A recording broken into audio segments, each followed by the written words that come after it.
saludamos a Maxi, que ya está ahí en línea, preparado. Maxi Montenegro, ¿cómo andamos, amigo? ¿Bien? ¿Cómo andamos? ¿Todo en orden? Bien, sí, cerrando la semana, qué sé yo. ¿Viste cómo es esto? Muchas noticias, algunas no muy agradables, pero ¿qué le vamos a hacer? Hay que seguir para adelante. Sí, muchas noticias económicas negativas, pero vamos a contar hoy cómo va definiendo esto el escenario político.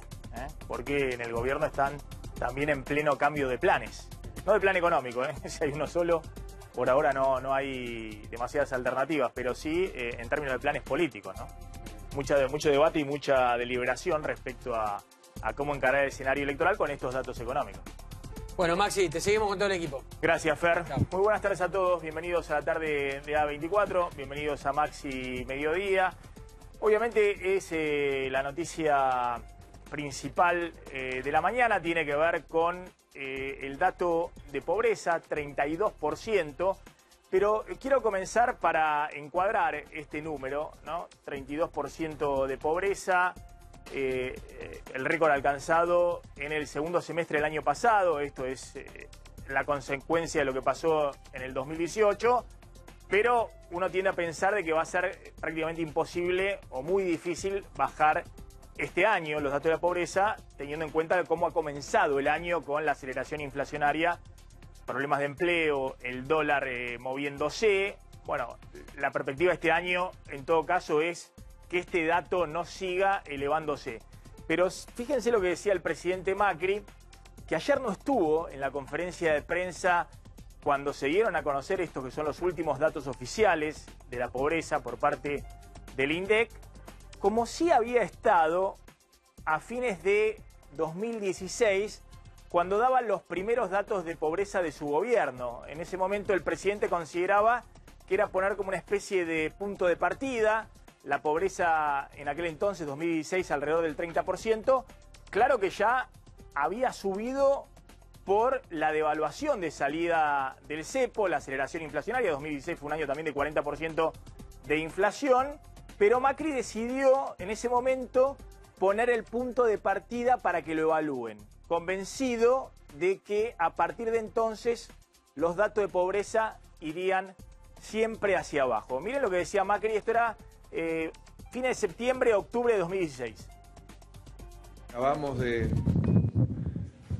obtener el dato que más estábamos esperando por parte del INDEC, es saber que 1 de cada 3 argentinos se encuentra debajo de la línea de pobreza. Es algo que nos tiene que doler, que nos tiene que dar bronca y nos tiene que comprometer a trabajar juntos de ahora en más para que realmente cada día podamos reparar más y más situaciones.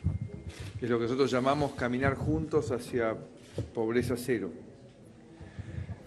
Quiero también decirles que este punto de partida que tenemos hoy es sobre el cual quiero y acepto ser evaluado como presidente y ser evaluados como gobierno. Por ahí está, ¿no? Esto es lo que decía el presidente, que aceptaba y quería ser evaluado por ese punto de partida de la pobreza en el 30%. Bueno, la evaluación es un fracaso. Digamos, la evaluación es totalmente reprobado si el presidente acepta esa evaluación. El aumento de la pobreza al inicio del gobierno de Macri por la disparada de la inflación y la devaluación de salida al cepo, muchos consideraban que era aceptable en términos de tratar de corregir tipo de cambio atrasado, inflación de tarifas reprimidas, bueno, distintos datos de la economía que evidentemente cualquier gobierno que llegaba algo tenía que hacer. Ahora, ese punto de partida, fíjense, ya nos metemos con los datos de pobreza, no solamente hoy empeora, sino que la perspectiva es que Macri va a terminar su gobierno con datos de pobreza verdaderamente elevadísimos y una economía, y este es el correlato, con una inflación hoy en el 50%, con un dólar totalmente inestable, los argentinos desconfiando totalmente de su moneda, con una recesión de la cual es muy difícil salir y en todo caso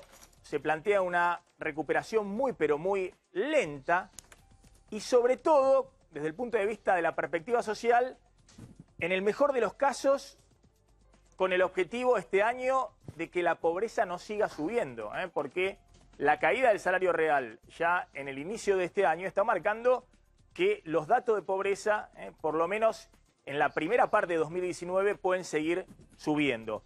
Fíjense, esta es la curva de la pobreza, ¿no? Macri hablaba acá cuando la pobreza estaba en el 30%, en realidad este era el dato del segundo semestre del 2016, había estado un poco más arriba, casi 32% en el primer semestre del 2016, cuando golpea la crisis del 2016 con la devaluación, la inflación y demás. Macri pensaba que a partir de ese momento todo iba a ir a mejora de los indicadores de pobreza. De hecho, por eso seguía sosteniendo el objetivo de pobreza cero. El gobierno se pasó prácticamente, no solamente 2 años hablando del objetivo de pobreza cero, fue con ese eslogan a la elección del 2017, cuando la pobreza toca un piso de 26%, 25,7%, porque ahí se desacelera la inflación, la economía crece ese año, agrandando desequilibrios, pero efectivamente eso es lo que ocurre. Y desde entonces, con la crisis del año pasado, la pobreza pega nuevamente un salto muy importante y llega al 32%. ¿Pero por qué está la pobreza en el 32%? ¿Y por qué ingresa en el año 2019, el último año del mandato de Macri, en estos niveles? Y bueno, porque contrasta totalmente con lo que el gobierno había imaginado como escenario de último año. El gobierno hablaba de que en el último año de gestión, y lo hizo durante los primeros 2 años de su gestión, se iba a terminar con una inflación del 5%, que la economía iba a crecer de manera consecutiva varios años, 2017, 2018, 2019. Es decir, algo que choca absolutamente con la realidad. Esta es la realidad. Hoy hay 14 millones de pobres en la Argentina, 3 millones de pobres más que hace un año. La medición del INDEC, extrapolada a la población de todo el país, da estas cifras. En un año, 3 millones más de pobres, 14 millones de pobres. De esos pobres, 3 millones son indigentes, no llegan a comprar una canasta básica de alimentos. Hay poco más de 800.000 indigentes más en el último año. Y fíjense 2 o 3 datos adicionales que de alguna manera complican todavía más el panorama. Ayúdenme un poco con las placas, así vamos adelantándonos. Fíjense lo que es el salto de la pobreza que estamos hablando. Segundo semestre del 2017, la pobreza estaba en el 26%, sube al 32%, que es el dato que todos conocen. Pero si uno ve la pobreza por grupos etarios, es decir, por grupos de edad,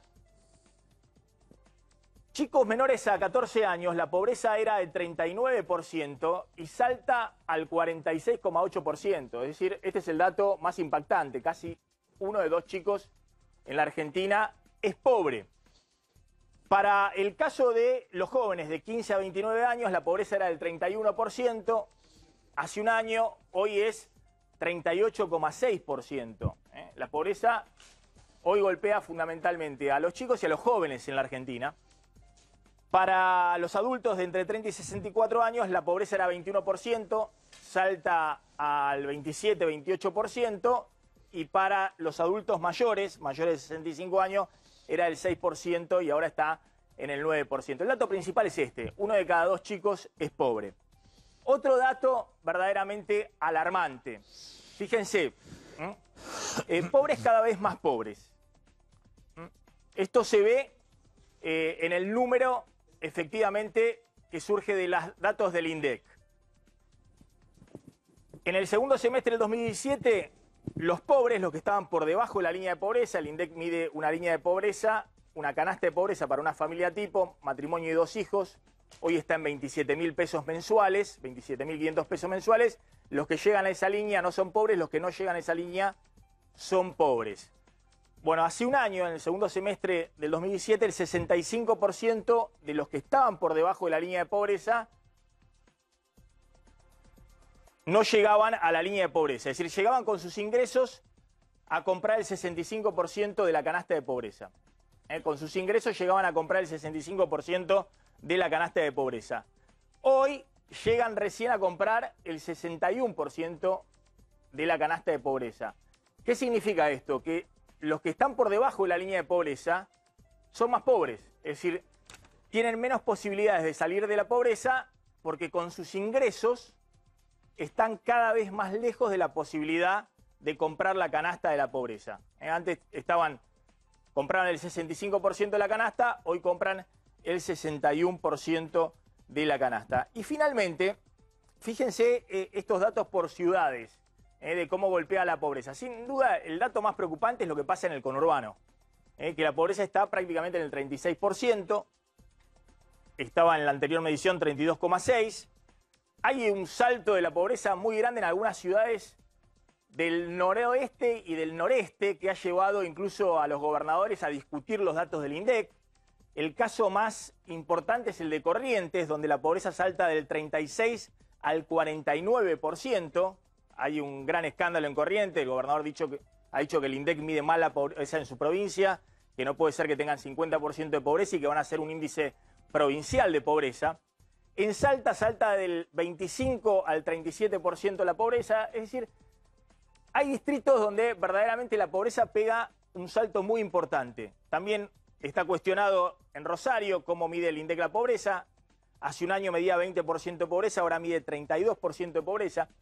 Más allá de los casos puntuales, lo que es cierto es que hay una ola de la cual no se ha salvado ningún distrito de un crecimiento muy importante de la pobreza, porque el fogonazo inflacionario fue tan importante, 50% de inflación, que los ingresos de todos los argentinos, y sobre todo de los argentinos de menores recursos, quedaron muy lejos de la posibilidad de comprar la canasta básica de la pobreza, muy lejos de la posibilidad de salir de la pobreza los que estaban por debajo, y han caído 3 millones de argentinos que estaban por arriba de la línea de pobreza, debajo de la línea de pobreza. Finalmente, a ver, mostremos los números, insisto con estos datos, ¿no? Los números, la cantidad de pobres que hay hoy en la Argentina. Hay 14 millones de pobres, 3 millones de pobres más que hace un año. Hay 3 millones de indigentes, 850.000 indigentes más que hace un año. Quiero abrir, y ya tenemos una mesa importante para analizar esto, viendo lo que decía ayer Carolina Stanley, que tuvo la tarea ingrata, la ministra de Desarrollo Social, de presentar justamente los datos de pobreza cuando el presidente, que el día anterior había hablado de que los argentinos tienen que aguantar. Yo creo que el presidente tiene en mente, más allá de la situación social, que la estamos viendo con estos datos, tiene en mente el tema del dólar. Ahora vamos a discutir eso, las paradojas de un país donde hoy el gobierno está más preocupado por ver si estabiliza el dólar dentro de 2 semanas cuando ingresen los dólares de la soja, que en pensar cómo de alguna manera pavimenta un escenario de crecimiento y de creación de empleo para tratar de sacar a millones de argentinos de la pobreza. Me imagino que pensando que si el dólar se le dispara, estos números de pobreza podrían ser todavía mucho peores. Pero fíjense lo que decía Carolina Stanley, la ministra de Desarrollo Social.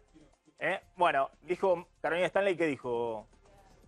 Que era un día muy triste, exactamente, que era un día muy triste y que efectivamente la pobreza los duele a todos, ¿no? Sí. Bueno, después le vamos a dar lo que decía. Sí, Carlos González Prieto, te sumo a esto. Sí, hubo un poco de tensión ayer porque en un momento, por la mañana, se barajó la posibilidad que estos datos los anuncie el mismísimo Mauricio Macri, que fue quien los había anunciado la última vez. Por primera vez sale de la órbita de la Casa Rosada este anuncio, triste por cierto, y se lo tiran por la cabeza a Stanley. Entonces, ¿Stanley qué dice? Stanley, que no es un dato menor, está casada con Salvay, que es el jefe de gabinete y hombre de mayor confianza de María Eugenia Vidal, en un momento donde las cosas no están de lo mejor entre Vidal y Presidencia de la Nación. ¿Qué dice Stanley? Al final yo me esfuerzo en contener a los movimientos sociales, en atender, en dar planes, en poner la cara. Después Duhovne, con un plan económico que la inflación está ya por el aire, me tira todo por la borda. Y soy la que tengo que poner, esto no lo decía explícitamente, pero un poco el espíritu del mensaje era ese. Y estaba bastante ofuscada la ministra Stanley. Miramos lo que dice Carolina Stanley. Igualmente separemos a Carolina Stanley de Federico Salvay. Carolina Stanley es una dirigente política de la máxima confianza de Mauricio Macri y Sí. en todo caso Federico Salvay construyó políticamente por otro lado. Viene del peronismo, construyó al lado de María Eugenia Vidal. Pero Hoy no es- Carolina Stanley no está donde está ni por Federico Salvay ni por nada por el estilo. Pero Entonces, no es un dato menor. no, lo Maxi. que está haciendo el presidente en todo caso, Sí. lo que está haciendo el presidente, se hablaba de Carolina Stanley como eventual candidata a vicepresidente y demás, bueno, le está haciendo pagar a sus ministros, como hacen los presidentes, Sí. el costo político, para eludir él el costo político. Fíjense lo que decía Carolina Stanley. Estamos acá porque el INDEC acaba de publicar la cifra de pobreza. La pobreza duele claramente y hoy es un día triste, triste como fue ayer, como fue hace un año, porque lamentablemente la pobreza es alta en la Argentina hace muchos años. También es cierto que la pobreza no es solo una cifra, es una realidad que vivimos, que recorremos todos los días, hombres, mujeres, niños, niñas que están en esta situación y también que trabajamos todos los días para revertir esta situación. Definitivamente no alcanza, pero hoy más que nunca tienen mi compromiso y el de todo nuestro gobierno en que vamos a seguir trabajando para reducir la pobreza y mejorar la calidad de vida de todos los argentinos. Stanley. Ya están en nuestros estudios el profesor Javier Lindenboim, que es profesor de la Facultad de Ciencias Económicas de la UBA, experto en economía laboral. Gracias por venir, profesor. Gracias por la invitación. Bueno, lo que hemos visto con estos datos de pobreza, y ahora vamos a sumar a los colegas, está Mariano Gorodich, está también con nosotros Silvio Santamarina, que es editor de noticias, está Analía Argento, que es periodista de Infobae, editora de política, está Laura García, que es periodista y economista también. Gracias, Laura, por estar acá.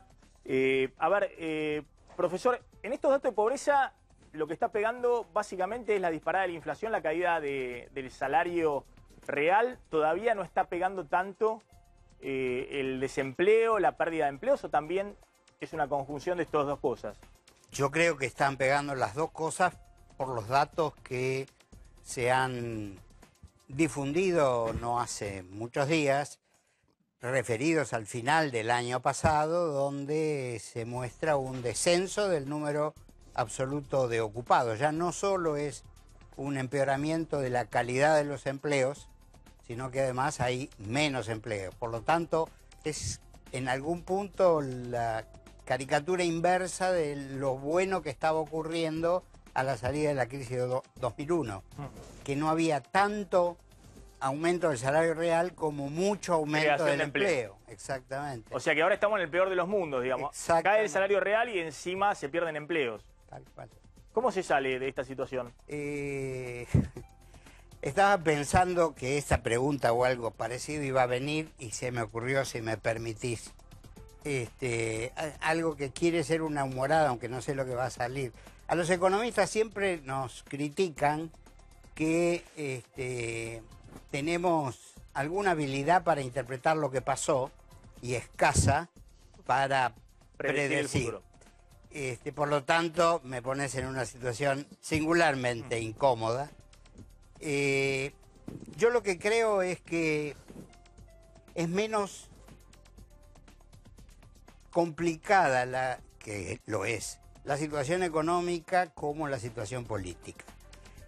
Creo que en esta permanente balanza que debe hacer una sociedad entre economía y política, en este momento estamos, creo, bastante atascados desde el punto de vista político por múltiples razones. Yo no soy politólogo, no me meto en eso, pero que entiendo que las apelaciones de distintos sectores o personas o dirigentes acerca de la necesidad de consenso, el grueso de la sociedad lo toma como una paparruchada. Y la dirigencia política más. Pero me parece que es así. Yo escuché no hace mucho decir a un economista importante que lo que le parecía, ante la pregunta de cómo se sale, bueno, se sale, decía, recreando la confianza y para eso construyendo un consenso económico y social. Pero agregaba, y eso me parece que es extremadamente valioso, este no es un momento para sentarse a la mesa a discutir qué pedazo de la torta se lleva cada uno, sino qué está dispuesto a resignar transitoriamente. Eso es extremadamente complicado desde un punto de vista, creo yo, que es políticamente incorrecto expresarlo así, pero me parece que es así. A ver, hablando de eso, ahora vamos a discutir un poquito la paradoja de esta Argentina, ¿no? Donde hay cosecha récord. Hoy, de hecho, el presidente, el mismo día que se conocen los datos del presidente, los datos de la pobreza, el presidente tuitea, pone en Twitter, a través de las redes sociales, un videíto de promoción de la cosecha récord, de los camiones de la cosecha récord yendo al puerto ahí de San Lorenzo, en Rosario, tratando de mostrar que el presidente, ahora vamos a discutir un poco, ¿no? Este es el videíto donde se ven todos los camiones que están yendo al puerto de Rosario. Obviamente uno tiene a pensar que el presidente está queriendo mostrar de que ya llegan los dólares de la cosecha para estabilizar la situación.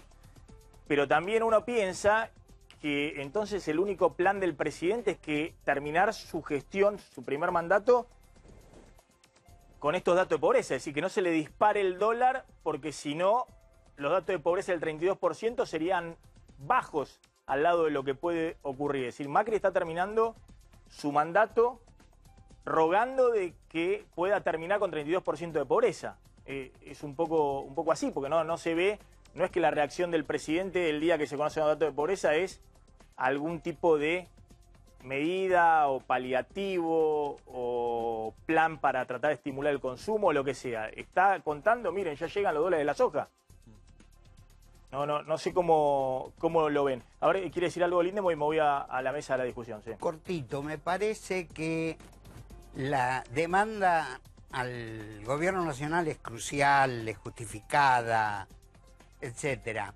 Pero no tenemos que olvidarnos que la dinámica económica en el capitalismo la marca, nos guste más o nos guste menos, las decisiones del sector empresario. El sector empresario en Argentina hace décadas que viene declinando el peso relativo de las inversiones respecto del producto. Ahora se puede justificar que no, en estas condiciones de inestabilidad no hay empresarios dispuestos a tomar decisiones. Pero es que el problema viene de mucho antes. Parte de los problemas que tenemos ahora es de nuestra falta de inversión. Y eso creo que hay que agregarlo a los reclamos a las autoridades políticas. Bueno, pero fue ingenuo Macri cuando dijo viene una lluvia de inversiones. Digo, se creyó todo lo que le decían.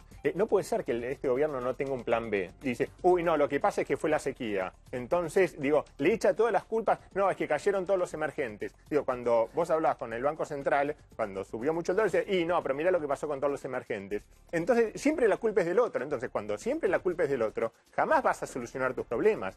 Ese es el gran problema. En general hacen eso todos los gobiernos. Sí, obviamente. El gobierno anterior decía se nos cayó arriba el mundo, Mañeto, Estados Unidos y más. Todos los gobiernos cuando están complicados tratan de poner en otro lado. Sí, tal cual, pero digo, alguna solución tenés que buscar, porque mirá este dato que es interesante. Venían creciendo los depósitos en dólares a 30.000 millones de dólares. Ahora, ¿qué pasó? Los últimos días empezaron por primera vez a caer. Digo, ya se fueron 200 millones de dólares en 5 días nada más. En pesos, los plazos fijos en pesos, en una sola rueda, el lunes pasado, que es el último que muestra el Banco Central, se fueron 7.500 millones de pesos. O sea, el equivalente a casi 200 millones de dólares. Entonces tenés ahí un pequeño síntoma. A ver, la cifra es insignificante, pues no representa ni el 1% del total de los depósitos. Pero que en un solo día, digo, ya hace un movimiento es para prestar atención.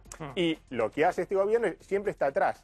Digo, nunca se adelanta a qué puede llegar a pasar. Y ese es el gran problema. Y eso que, a ver, por primera vez tenés un Ministerio de Hacienda en conjunto con el Banco Central, cuando siempre uno le echaba las culpas al otro. Ahora no, ahora tenés a los dos actuando en conjunto, pero pareciera el ñudo. Ahora ya estamos metiéndonos también en la discusión de la economía, ¿no? De lo que está pasando con la economía. ¿Querés decir algo, Fausto Potorno? Gracias por venir. ¿Qué tal? No, Sí. Yo creo que le estaba hablando del tema de inversiones. Eso me pareció un buen dato. Vos sabés que en Argentina entró mucha plata en los últimos 2 años. En el año 2017, por ejemplo, que fue récord, entraron 65.000 millones de dólares. Los cuales 20.000 fueron el sector privado los fugó de vuelta. Y 45.000 millones netos que entraron, 40.000 se los llevó el Estado para pagar gastos, déficit. nación, provincia, no solamente nacional. Entonces, no es que no tuviste la lluvia de inversiones, no es que no te entró Pero son dinero. inversiones de corto plazo. Pero, financieras, no, claro. pero te voy a poner, el mundo no te invierte infinito plata. Te invierte más o menos. No, pero cuando Pará. Lindner Está bien, no hablaba, a ver qué- Pará. a ver qué- Más o menos te entran 5 puntos del PBI como máximo. Arriba de 5 puntos con el PBI de déficit en cuenta corriente, te es una crisis. Argentina, casi cualquier país del mundo. Entonces, si te entraron 5 puntos del PBI, que es lo máximo que te puede entrar, y te llevaste 4,5 puntos para financiar el déficit, no tuviste espacio para la inversión. Si eso no hubiera sido para financiar el déficit y venía los fondos de afuera, ¿dónde invierto en Argentina? Ahí el gobierno no emite bonos, bueno, porque no tiene déficit. ¿Qué hay para invertir? Y mira, están haciendo pozos petroleros allá, están haciendo una fábrica. Empieza a generar la inversión, pero eso no pasó. Todo el dinero que entró para financiar, se fue a financiar el déficit. Lo capturó el Estado antes que fuera la inversión, ¿no? Maxi, hablé con una altísima fuente del gobierno nacional hoy a la mañana y había un poco de bronca con Marcos Peña por este video que sacó Mauricio Macri, un video que hicieron en la Secretaría de Agroindustria, porque dicen, claro, está bien que se mande una señal a los mercados diciendo van a entrar los dólares de la soja, pero políticamente, en un año electoral donde la gente la está pasando tan mal, de alguna manera este video del presidente muestra un campo pujante, sectores que por ahí no tienen muchos votos, que la están pasando bien. El ala política del gobierno estaba un poco ofuscado con este video que autorizó Marcos Peña, por supuesto, a subir a las redes del presidente. Bueno, la pregunta es, yo creo que el presidente, insisto, cuando habla de aguante es muy raro. El presidente va al Congreso de la Lengua, en Córdoba, digamos, una provincia donde todavía tiene algunos niveles de adhesión importante y demás, y dice desde ahí aguanten, ¿no? Aguanten. Y al día siguiente está el dato de pobreza, el presidente no habla del tema de pobreza y tira un videito en el cual se ven los camiones de soja yendo al puerto. O el presidente lo único que espera hasta el final de su mandato es que no se le dispare el dólar, entonces para él lo más importante que existe es esto, que esto se traduzca en dólares, o tiene cambiado, digamos, cuál es el eje de los últimos meses de su gobierno, digamos, qué es lo que tiene que buscar para después poder cosechar justamente más votos. A ver, Silvio, Analía, Laura García, ¿cómo están viendo este tema? Digamos, ¿el presidente tiene alguna chance en términos políticos con el dólar, la inflación y la pobreza? A mí me parece que la señal que está dando al no haber puesto la cara para anunciar lo que sí anunció en otro momento, como hablábamos, que es el índice de pobreza, es o está mostrando desinterés, no hablo de los sentimientos personales del presidente, pero sí como posición política, por la pobreza y, como decís vos, quizá más interesado en otro sector también de la población y del votante, que es el que se mueve con el dólar, digamos, ¿no? No tanto si el dólar le impacta o no a la pobreza, unos puntos más, unos puntos menos, porque ya está bastante perdida esa pelea, digamos. Si lo comparamos con los objetivos que el propio Macri se puso cuando dijo júzguenme por la pobreza, cuando coqueteó con la idea de pobreza cero, ahora resulta que no era tanto. Entre eso y los resultados que hay hoy, a pocos meses de que termine el gobierno, me parece que es un tema que Macri ya lo pasó a pérdida, digamos, el tema pobreza. Solo reza que no suba mucho más para que no sea un escándalo. Pero me parece que no está en sus cálculos ya con respecto a lo electoral. Sus cálculos es el tema del dólar para que no toque al corazón de su votante que vive el día a día con el dólar. Y si el dólar está muy volátil... O sea, inflación, crecimiento y pobreza lo pasó a pérdida, digamos. Me parece... Está resignado de que en esta etapa todos los indicadores van para abajo. Sobre todo si te pones en una postura de no voy a cambiar nada porque este es el buen camino, evidentemente este año no vas a querer hacer nada.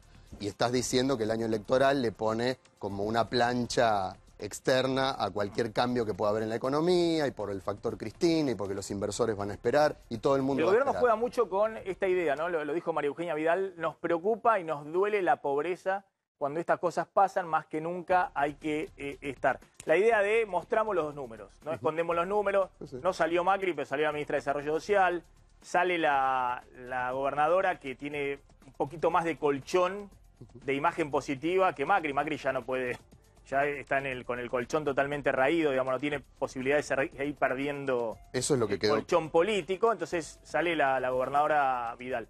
A ver. Sí, a mí lo que me parece que, por un lado, vuelven a la estrategia, digo, como vos bien decías, todo político tiene a los ministros como fusibles, ¿no? Pero vuelve a una estrategia que tuvo Mauricio Macri en el gobierno de la ciudad de Buenos Aires, donde él daba las buenas noticias y María Eugenia Vidal era la que se hacía cargo de los conflictos. Por ejemplo, ¿sí? el Parque Indoamericano. Me ha pasado de hacerles una entrevista en pleno proceso electoral, cuando eran compañeros de fórmula, le hacías una pregunta a Mauricio Macri que fuera incómoda, la miraba y la que contestaba era ella. Porque es mucho más amable que sea María Eugenia Vidal, o en este caso Carolina Stanley, quien te dé un índice de pobreza. Y por el otro lado, porque como bien vos decías también, ya Macri dio muchas malas noticias, le puso la cara al acuerdo por el fondo, dijo claro, que hay que aguantar, que es casi, son todos muy jóvenes acá, pero hubo un... Pasar el invierno de... Pasar el invierno. Mira, lo leíste en algún libro. ¿No? Hay que leer. El gobierno de... No solo María. ser viejo, hay que leer. Decía el Sogaray, hay que pasar el invierno, y sonó un poco a eso Mauricio Macri. Entonces, que la ministra, que tiene una imagen suave, que la quieren los movimientos sociales y demás, sea la que dice, además, esto otro de, yo sé que tenés un problema. Y eso los diferencia del gobierno de Cristina Fernández de Kirchner. Que No hablaba del admitía el problema. 5%, Ahora, digamos, esto es por- casi una estrategia de coaching. Yo sé que vos tenés un problema, te lo voy a solucionar, pero lo que te pido es que me des tiempo. Lo único, una cosa, que no vea el video Hugo Moyano. Porque si Mauricio Lo de Macri los camiones. depende de 8.132 camiones. Sí, pero ahí Bueno, quiero decir que yendo al Moyano puerto. no ha podido, esto es clave, ¿eh?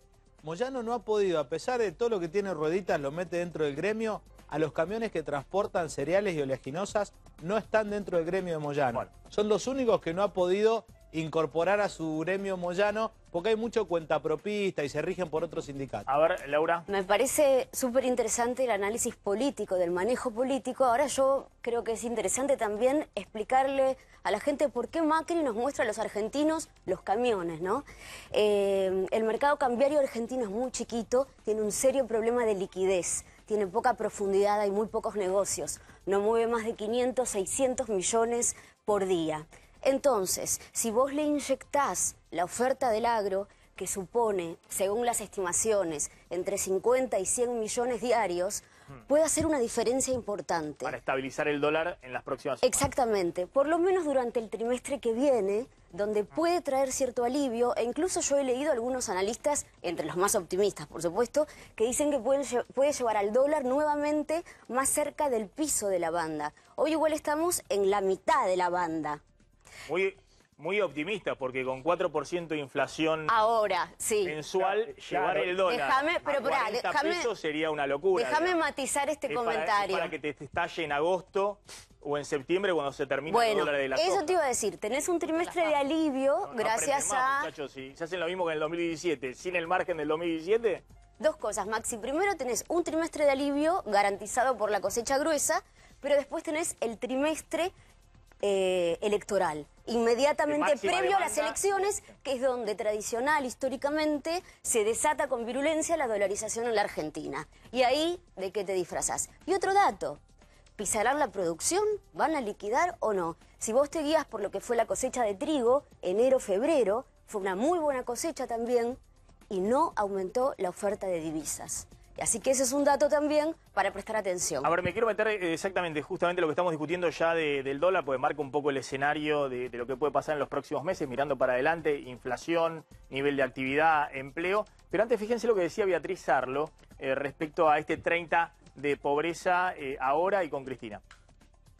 No me cabe la menor duda que el 30%, el 28% de los más pobres de la Argentina tienen su última memoria feliz del gobierno de Cristina, que viene desde el gobierno de Néstor Kirchner. Su última memoria de felicidad es de sentirse incorporados, aunque eran tan pobres como ahora, pero de sentirse incorporados. Pero si eran tan pobres como ahora, ¿cómo se sentían incorporados? Se sentían incorporados porque se sentían incorporados por un discurso, y se sentían incorporados por el liderazgo de algunas personas. Bueno, lo que está diciendo es, hay un discurso que hoy no incluye, digamos, no hay guiño. Fíjense, Cristina silente, callada. Salió el número de pobreza, salió el número de inflación, el dólar fue de 40 a 45, callada. Está dejando que se siga equivocando el gobierno. Es lo que dice el manual Se mire en su propio espejo, estrategia política. En el Y además, deja que el gobierno trate de explicar, Dejalo que se hunda solo. No confronte nada. ella también mira las mediciones pasadas y es cierto que cuando Cristina habló un poco de más, inmediatamente caía, ¿no? Entonces me parece que no quiere tomar ese riesgo. Sí, y en relación al tema pobreza, Maxi, el otro día me decían en la UCA, que vos, como bien sabés, también siguen muy de cerca, tienen un observatorio que mide también la pobreza. Me decían que una de las cosas preocupantes, más allá del incremento, por supuesto, es que aumentó la pobreza estructural, el núcleo duro de pobres, la cronicidad, es decir, esa cantidad de gente que cada vez tiene menos chances de poder salir de esa situación de exclusión social, de marginalidad. El núcleo duro. Entonces, cuando algo se vuelve crónico, se vuelve mucho más difícil de resolver, ¿no? Y además que suba la pobreza en una ciudad como Buenos Aires, ¿no? Donde vemos también que hay mucha más gente viviendo en la calle. Y a esto hay que sumarle la situación que está viviendo la clase media, ¿no? Ahora hubo un cimbronazo con el radicalismo que le pidieron que dosifique los aumentos. Pero digo, eso también golpea electoralmente al gobierno. Yo no sé de todos modos si todavía el antikirchnerismo no es más fuerte que el índice de pobreza, digo, a favor de Mauricio Macri. Cuando a mí me preguntan quién va a ganar las elecciones, porque a donde vas te preguntan, ¿y qué va a pasar? ¿Y quién va a ganar? Y la Baña suma y viene Cristina. Yo, la verdad que es una respuesta incierta, es ¿cómo adivinar el número del gordo? Pero los inversores computan el riesgo, Cristina, ¿eh? Está incorporado en los precios en el mercado. Pero si vos tomás esto que dice Beatriz Sarlo, hay que prestar atención, porque es verdad lo que dice Beatriz, ¿no? Hubo y sigue habiendo una contención cultural del kirchnerismo de cierta masa de la población, que hay que ver si el macrismo la sigue conteniendo su masa de población. Si hay una identificación tan fuerte del votante de Macri, que lo votó en 2015, si hoy hay una identificación. Me parece que no, que se va volviendo un voto, me parece que no el vergonzante, pero un voto más parece que el dudoso. gobierno da por perdido la discusión en los sectores de clase media baja y baja, en el Gran Buenos Aires, donde la diferencia es enorme entre lo que mide la oposición y el presidente, y está apostando a no terminar de espantar a la clase media. Primero tiene que para no consolidar espantar a la clase propio. media tiene que tratar de generar cierta estabilidad, porque la idea de el dólar volando es la idea de crisis total que te genera, ya que se te espanten todo, digamos, se te vaya la clase media, más allá del núcleo duro, ¿no? Más allá de los que dicen dólar a 100, pero lo voto Macri. Para entrar en el balotaje tiene que evitar que se le vaya el voto, que el votante que no estaba enamorado de Macri, pero que lo votó en la primera vuelta del 2015. A ese lo tiene que volver a recuperar. Y después, en el balotaje, bueno, ahí sí, ¿no? Apostar a la grieta. Fíjense lo que decía Prat Gay esta mañana con Laje, aquí en América, planteaba justamente su preocupación por la economía. Y veo con preocupación lo que está pasando. Creo que estamos todos preocupados. Me parece que el número de ayer de la pobreza no nos puede sorprender. Duele, por supuesto, porque no es lo que se había planeado desde el principio y porque es el indicador que resume, digamos, todo lo que un gobierno quiere mejorar, ¿no? En su momento Macri incluso prometió esa idea de ir bajando de a poco la pobreza hasta llegar a cero. La fue subiendo. Estamos igual que cuando asumimos. Una fuerte mejora durante el primer año y medio y después, bueno, en el último año se perdió todo lo que había mejorado. Ahí está Prat Gay. A ver, no me quedo con el tema de la pobreza. Insisto con esto, no es cierto que estás igual que como asumiste. Estás igual que como estabas cuando el gobierno dice sinceramos la variable. Cuando devaluaste, inflación y demás. La pobreza en el 2015 era más baja que en el 2016. Pero esto es un poco también la discusión entre el 2001 de la Alianza y el 2002 de Duhalde. ¿Por qué todos dicen, bueno, pero Menem terminó su año terminó el 99 con una pobreza del 26%? Y después la pobreza saltó al 57% en la crisis. Pero, bueno, uno dice, no, pero escúchame, pero Menem tenía, con el 1 a 1 y demás, una pobreza que tarde o temprano iba a estallar, más allá de la desocupación y demás.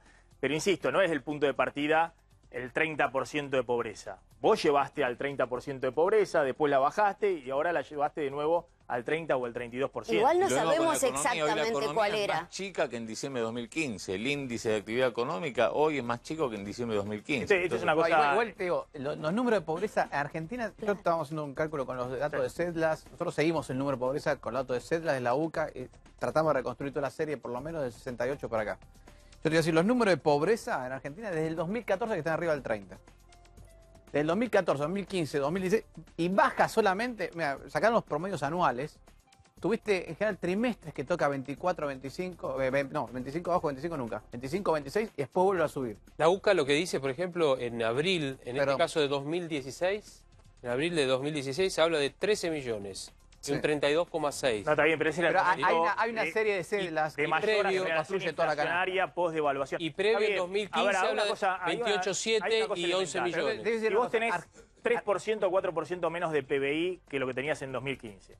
Si vos tenés 3 o 4 puntos más de desempleo de que lo tenías en 2015. Si vos tenés 50% de inflación cuando el promedio de 2015 era 27%, 28%. Es decir, si vos tenés una caída del salario real lo combatiste respecto al 2015, que debe estar más o menos en el 15%, es obvio que la pobreza es mucho más alta de la que había. El gobierno lo combatió con planes sociales, por eso aumentaron los planes sociales. ¿Cómo? Lo combatió con 1 millón más de planes sociales, básicamente. Si no, la pobreza sería más alta si no tuvieras estos planes sociales. Igualmente, la próxima medición de pobreza seguramente va a ser mucho más alta, porque digo, si vos ves la cantidad de gente que se está quedando sin trabajo, la cantidad de empresas que se presentan todos los días en concursos preventivos, con estas tasas tan pero tan altas para tratar de frenar al dólar, que no lo logra frenar, está matando toda la actividad económica. Entonces, la bicicleta financiera que hay con los pagos hoy es terrible. Hoy digo, cuando alguien pagaba 2 meses, ahora te paga 4 meses, y a 4 meses con un cheque diferido 2 meses después. Entonces el negocio, hoy el negocio de un supermercado no es vender productos, es un negocio financiero el de los supermercados, ¿no? Claro, porque digo... Bueno, me voy a ese tema, me la empalmás justo porque hoy el gobierno está nuevamente ante el dilema, ¿se sube o no se sube a la bicicleta? ¿A qué me refiero? A la bicicleta financiera. Está tratando de rearmar el Banco Central y el gobierno algún tipo de atractivo en la bicicleta financiera en pesos para que no le corran al dólar. Nosotros contamos, ayer el Banco Central tomó una medida que lo que significa es dar marcha atrás con lo que había tratado de hacer 1 mes y medio, 2 meses antes. ¿Qué es lo que había tratado de hacer 1 mes y medio, 2 meses antes? Como se había dado cuenta que en el veranito financiero había mucho dólar cambiándose a pesos y poniéndose en el sistema financiero en bicicletas y jugando con la tasa de interés que pagaba el Banco Central de las LELIQs a los bancos, bueno, trató un poquito de desarmar eso, trató de que no haya tanta bicicleta financiera. El dólar empezó nuevamente a subir y el gobierno empezó a subir las tasas de interés y ahora lo que está tratando de hacer nuevamente es rearmar la bicicleta financiera para que no haya una corrida mayor al dólar. ¿A qué nos referimos a la bicicleta financiera? Referimos a el viejo dilema de los que tienen ahorro en la Argentina. O se quedan en una alta tasa de interés en pesos o se refugian en el dólar.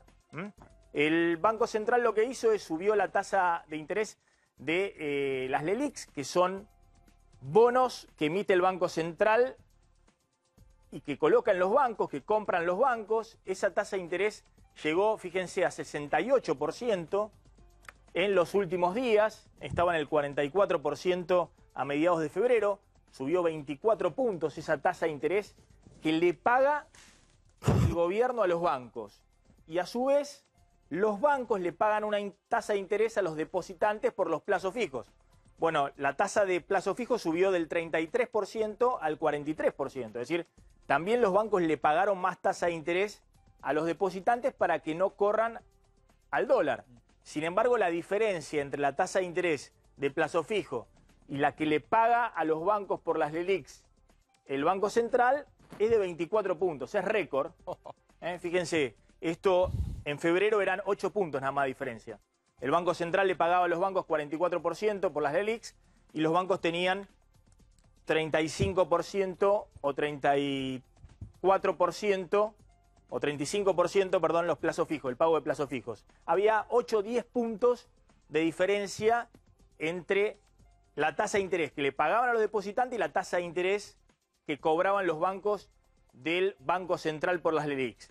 Bueno, el Banco Central estalló la tasa de las LELIQs para efectivamente retirar muchos pesos que los bancos tenían en disponibilidad para en vez de prestárselo a una familia, a una empresa, se lo den al Banco Central esos pesos, pero los bancos todavía no subieron tanto las tasas de interés que pagan a los depositantes. Y este es el dilema en este momento. Lo que está tratando de reconstruir el gobierno es que efectivamente los bancos suban la tasa de interés que pagan por los depósitos para que efectivamente los que están en depósito a plazo fijo no corran al dólar. Bueno, es más o menos así el dilema. Hay un punto más. Eso lo quiere hacer porque si no, la única forma de que los bancos obtengan los pesos es sacándolo del crédito. Entonces te pega todavía más en la actividad económica. A lo mejor, si vos no lo puedes sacar de los depósitos, lo tenés que sacar del crédito. Fíjense, lo que quiere el gobierno para que no haya corrida al dólar es que no haya pesos dando vuelta en la economía. Entonces dice, les pago, que los bancos paguen mucho, que los tienten a los depositantes, que se suban a la bicicleta de la tasa de interés en pesos. Después los bancos se dan vuelta y esos pesos se los entregan al Banco Central, que les entrega la LELIQs. Sí. Es decir, y para eso les da una muy buena tasa a los bancos y a su vez los bancos le tienen que pagar una tasa muy elevada a los depositantes. Acá el único problema es el siguiente. Es más, el 100% de los depósitos, volvió el Banco Central de nuevo, si quieren, colóquenlos en el LELIQs. El 100% de los depósitos. Le quitó las restricciones que le había puesto hace 2 meses. Claro. Para que justamente la bicicleta no sea muy grosera. ¿Cuál es el riesgo de esto?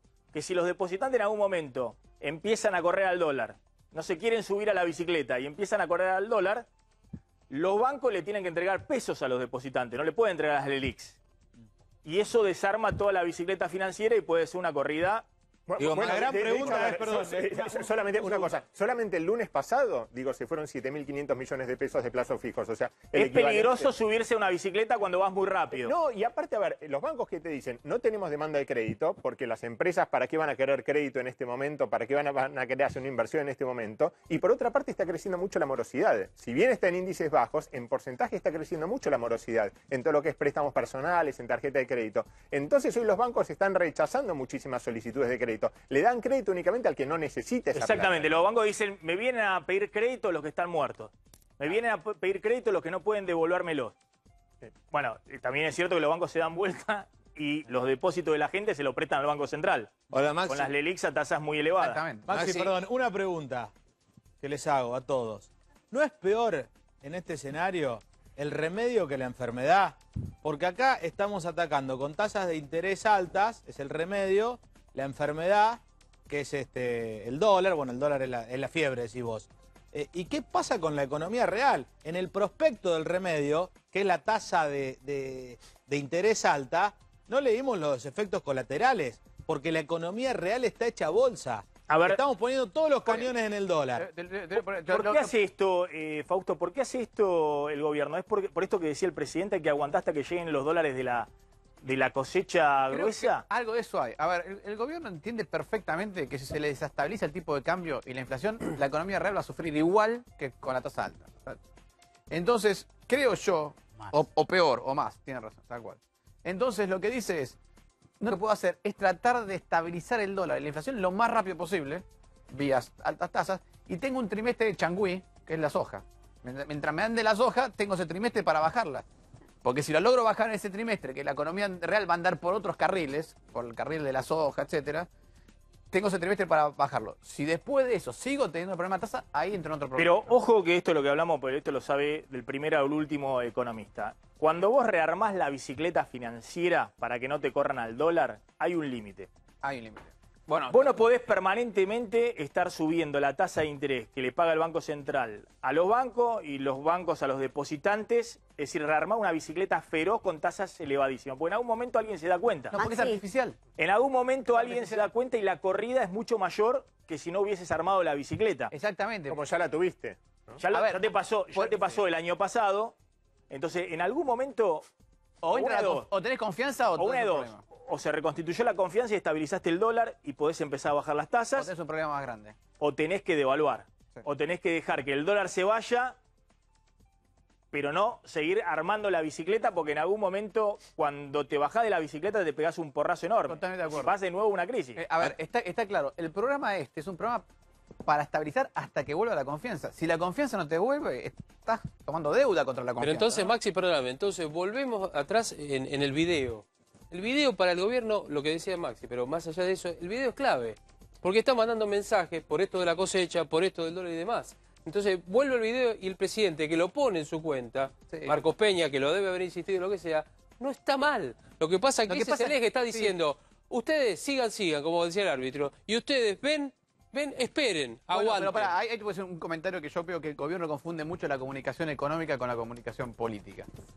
Es una confusión terrible. Ese video, vos estás queriendo comunicarle al mercado, que es una comunicación... Que están llegando los dólares. Que están llegando los dólares. Que no te compren dólares. Y lo porque metiste están como una llegando comunicación política que me hiciste un lío bárbaro, nadie lo entendió. Este fue un gobierno que siempre se manejó así. Maxi, una de las preguntas es si esta medida va a redundar en un aumento de la tasa de interés de los plazos fijos de la gente común, los minoristas.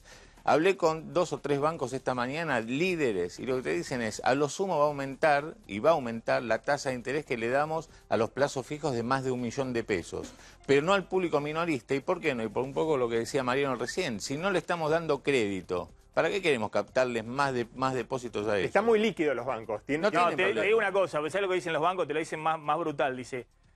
¿Para qué voy a captar al minorista? Que el minorista tiene, o en la cuenta corriente, o en la caja de ahorro, tiene el dinero y me lo tengo a tasa cero. En todo caso, si lo tiento mucho con el plazo fijo, me van a pasar la plata a tasa cero de la cuenta corriente o la caja de ahorro, me la van a pasar a plazo fijo y le voy a tener que pagar 40 y pico %. Entonces, ¿para qué lo voy a avivar al minorista? Ahora, lo que tienen en cuenta los bancos es que, ojo, que en algún momento se le van a ir de caja de ahorro, de cuenta corriente, de cualquier lado al dólar. O a los bienes, que es lo que está pasando mucho. Que la gente ahí tenés compra... las tasas de interés que hoy están pagando los bancos a minorista, un plazo fijo de 30 días, casi el 42%, 1,5 puntos más en los de más de 1 millón de pesos. Este último es el que podría aproximarse un poco más a lo que es la tasa de... Sí, o el de más de 20 millones de pesos, que es claro. 45% la tasa actual. Sí. Respecto del tema de la bicicleta, que muchas veces técnicamente se lo denomina carry trade, es esto de desprenderte de tus dólares para apostar a la tasa en pesos, ¿no? Hay un presupuesto en esa apuesta y es una mínima estabilidad cambiaria. Porque si vos tenés un dólar que en marzo te subió más de 10%, aunque me subas la tasa de referencia 2 meses y medio de plazo fijo. 20 puntos, claro, yo me quedo en dólares. En todo caso es una jugada, una movida para quien sí cree que el ingreso de los dólares del agro va a estabilizar el tipo de cambio. ¿Pero qué estamos diciendo con esto? Que el gobierno va a jugar a fondo a estabilizar el dólar en las próximas semanas. No sabemos si lo va a lograr, te digo, pero todavía tiene un trecho por recorrer. ¿En qué sentido? La tasa de referencia de 68,5 no está todavía en su máximo histórico. Llegó a tocar 73,5. Obviamente que nos estamos acercando a pasos acelerados. Y respecto de los plazos fijos, es verdad que lo que decía Mariano, hoy los bancos tienen mucha liquidez, están bien fondeados. Eso implica que no tienen incentivo para salir a captar depósitos y mucho menos pagar más por esos depósitos. Y tienen además otro tema, que son los encajes, que es la porción de los depósitos que el Banco Central obliga a tener inmovilizada, estacionada. O sea que no podés prestar. Hoy es de más del 40%, corregime Fausto, 43%. Bueno, los bancos te dicen cuando les preguntás que en parte esta medida no va a tener tanto impacto porque el tema de los encajes está bien, pero encarece el fondeo. Con los mismos encajes la diferencia, no me quiero meter en cosas técnicas, pero bancos, yo te digo el argumento que... Con los mismos encajes, la diferencia entre lo que le pagaba el Banco Central y lo que los bancos le pagaban a los ahorristas en febrero eran 10 puntos. Sí. Ahora son 24 puntos. ¿Sabes qué te conviene? Lo que sí puedo creer es que los bancos no quieren subirse tan rápido a la bicicleta porque dicen en algún momento el Banco Central nos va a calzar un bono y nos va a embromar con las delicias. O te conviene en todo caso un plazo fijo UVA, que tenés inflación y una tasa. No nos metamos muy técnicos. Pero el cálculo es muy sencillo. Mira, el banco recibe 100 de depósito, tiene que dejar 35. Con lo cual le puede dejar 70, 65 al Banco Central. 65 por 60, por 36 de tasa, 40 tasas, es lo que está pagando el depositante. Sí, está bien. Me quedé pensando No nos metamos muy técnico. A lo que voy es, con este escenario, ¿no? El gobierno apostando todo, lo que hemos sacado en conclusión de esta semana es que el gobierno tiene un objetivo. Es decir, que el enemigo electoral del gobierno en esta elección no es ni la pobreza, ni Cristina, ni Massa, ni la Labaña, es el dólar. Por lo menos eso es lo que cree Macri. No sé si hace bien o creerlo, pero considera que el dólar define la posibilidad de si es él o si es Cristina la que regresa al poder. Ahora, ¿y qué pasa si el campo no liquida todos los dólares que el gobierno cree necesarios para manejarse?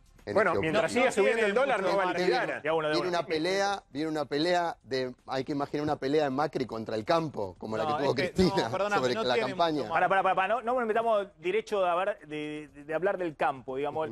El campo, ya lo dijimos, va a liquidar lo mínimo y necesario, ¿no? Claro. No es que va a salir Y acá, a decir lo que necesita para el otro pagar día lo entrevistaba Miguel Echeverri y decía, el campo va a ir liquidando a medida que vaya necesitando.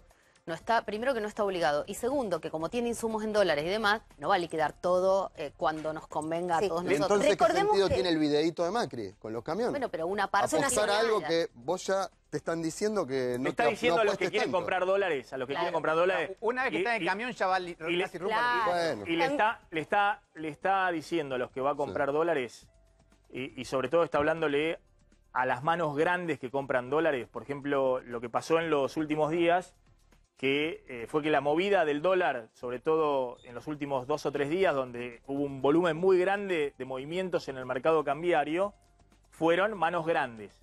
Fueron depósitos de más de 1 millón de pesos, depósitos grandes, fundamentalmente locales, pero algunos afuera también, que desarmaron la tasa de interés en pesos y corrieron al dólar. Es decir, manos grandes que se fueron a correr al dólar.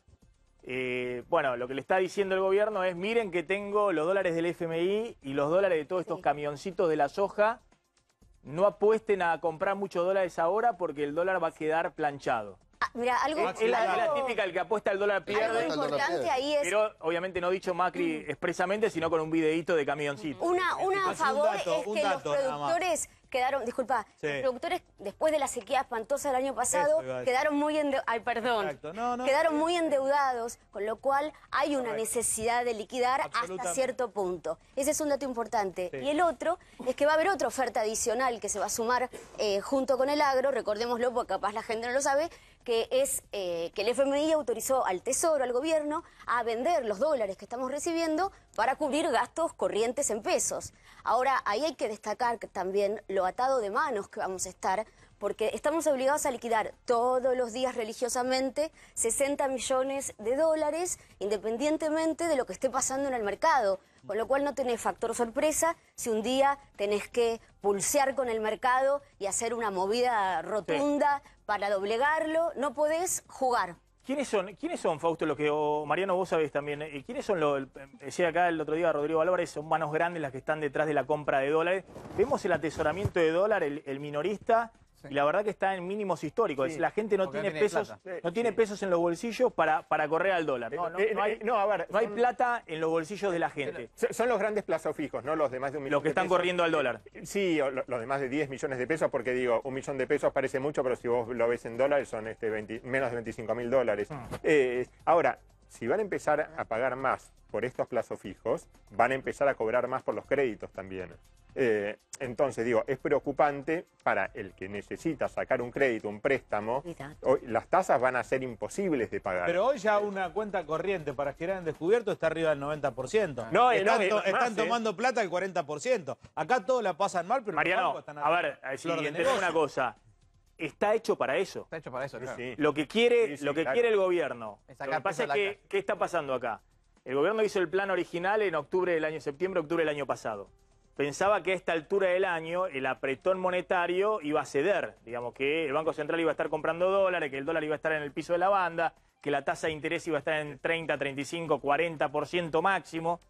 Digamos, lo que ahora está haciendo el gobierno y que le exigió el FMI al concederle que se puedan vender dólares a partir de mediados de abril en el mercado cambiario, es un súper apretón monetario. Está diciendo que no haya ningún crédito en la economía porque todos esos créditos pueden después correr al dólar.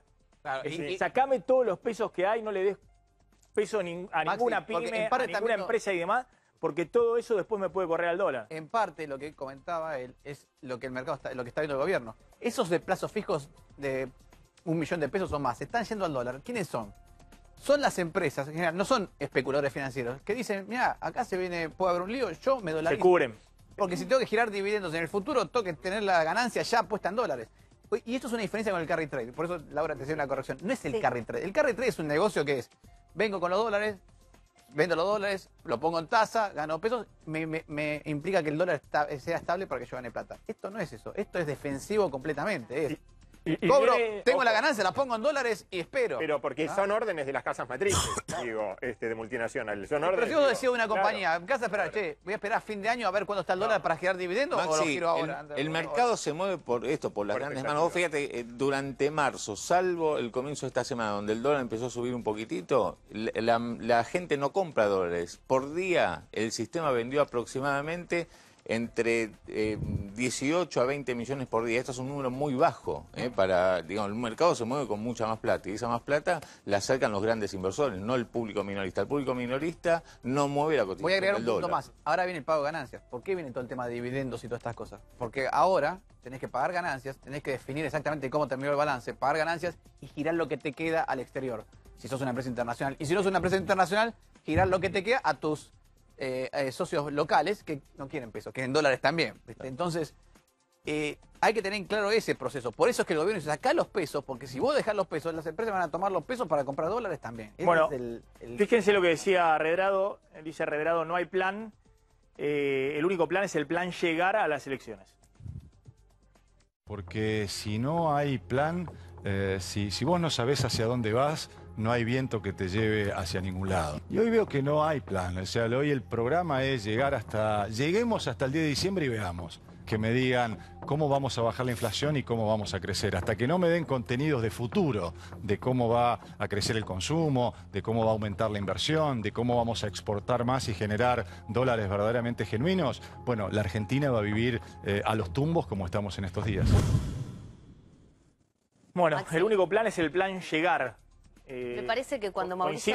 Coinciden con... Cuando Mauricio Macri habló en Córdoba y dijo a los argentinos hay que aguantar, ¿no sería un mensaje a sí mismo? Tengo que aguantar. Digo, escuchando a Redrado un poco lo que decía Fausto de el gobierno necesita un changüí. Hay menos confianza en el gobierno, caída brutal en las encuestas en el conurbano, pero también en la provincia de Córdoba. Mauricio Macri está más o menos en el 41%. Digo, es la provincia que le dio el triunfo. Entonces, el mensaje no será para sí mismo, tengo que aguantar, llegar al balotaje y después ver. Dicen algunos que hay una estrategia en el gobierno ya de que Mauricio Macri quiere a Patricia Bullrich como compañera de fórmula para hacer una cosa más fuerte y en esta presentación de él de enojado, de voy a ponerme al frente de esta pelea que tengo que dar. Y algunos dicen que Durán Barba ya le está diciendo a Mauricio Macri que se corra. María Eugenia Vidal, por el otro lado, ahora que está en Chapatmalal en un retiro con sus funcionarios, mandó por un lado a los intendentes a decirle atiendan los problemas de la gente, el asfalto, la luminaria, el semáforo, los problemitas pequeños que le pueden resolver, porque ya saben que la macro, como dijo un poco Redrado, no la van a resolver por ahora. ver, uno tiene la impresión de que en el mismo escenario, ¿no? Los gobiernos que están atosigados por el dólar, ¿no? Como única variable, el ancla para que no se te desbande todo, a veces empiezan a encontrar conspiraciones, ¿no? Cristina se la pasó los últimos 3 años de su gobierno tratando de investigar a través de los servicios de inteligencia quién compraba dólares. Y volaban los listados de quién había comprado dólares, los listados del Banco Central, los listados del Banco Nación, cualquier cosa. En la devaluación del 2014 le echaron la culpa a una petrolera, ¿verdad? Bueno, hoy un poco le pasa lo mismo al gobierno o no puede encontrar responsables porque son todos. Todos son los que están desconfiando. Sus amigos, digo, son ellos. No, son todos. Todos. Son todos. A ver, las grandes empresas con las cuales negociaste, no sé, la licitación de los corredores, todo, se dieron vuelta y están comprando dólares. A ver, ¿es una estrategia defensiva? Los únicos que no compran dólares, vamos a decirlo con posiciones propias, son los bancos, porque les prohibieron, dijeron, no compra más dólares. O le habían comprado el año pasado, les compraban dólares. Claro. Todos los días le compraban dólares y le movían fuerte el mercado cambiario. Resolución del Banco Central, estilo Kicillof. Posición mínima de los bancos para comprar dólares, están en el mínimo de posición de comprar dólares, lo cual es un riesgo también. Sí. porque lo dejás a los bancos un poquito más debilitados, pero después le compran todos dólares al gobierno. No hay una mano Un poco exclusiva. más y hay que poner el cepo. No hay una mano, No tire ideas. No, pero Macri dijo esta semana que estamos en esta situación sin romper ninguna regla. Y lo celebran en los bancos, ¿no? Que no rompió ninguna de las reglas que tiene el Estado con el sector financiero. Igual, Maxi, ni cepo, ni corralito, nada. Enganchándome con lo que vos planteabas, si esta estrategia de enfocarse tan así, Digo, acá no hay obsesivamente en el dólar, ¿no? Sí. ¿Es correcta o no? Sabemos que es el termómetro que mira la gente, pero digo, más allá de eso, creo que la gente tiene también cada vez más claro que dólar e inflación son casi la misma cosa.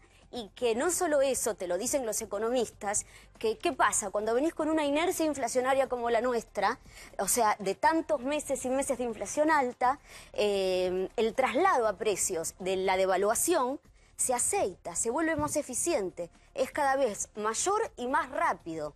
Entonces creo que esta conexión la gente la hace. Entonces sabe que dólar más alto es inflación más alta también.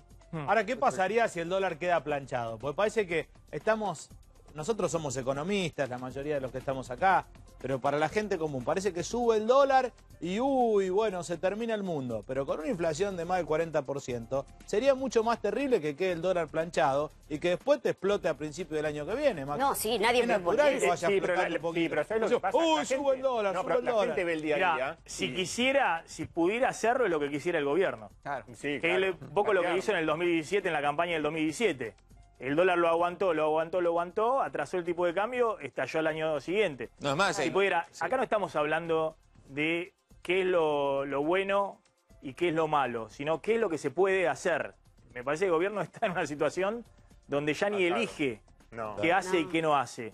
Tienen claro que si se les desbanda el dólar, se terminó todo. Aparte, a ver, el problema había sido que el dólar primero subía con un volumen insignificante, 200 millones, 300 millones negociados. Ahora, cuando anteayer subió a 45, fue con casi 900 millones, fue récord de volumen negociado. Con lo cual, los 60 millones del FMI no te hacen nada con 900 millones negociados como fue el récord del día. Y por otra parte, si vos necesitas que el campo te liquide, el campo te va a liquidar cuando el dólar esté estable o a la baja. Mientras el dólar esté subiendo, te va a liquidar de a puchitos. Como la gente que por ahí te compra, y compro $20, compro 30 dólares. Pero de esto entiendo un poquito.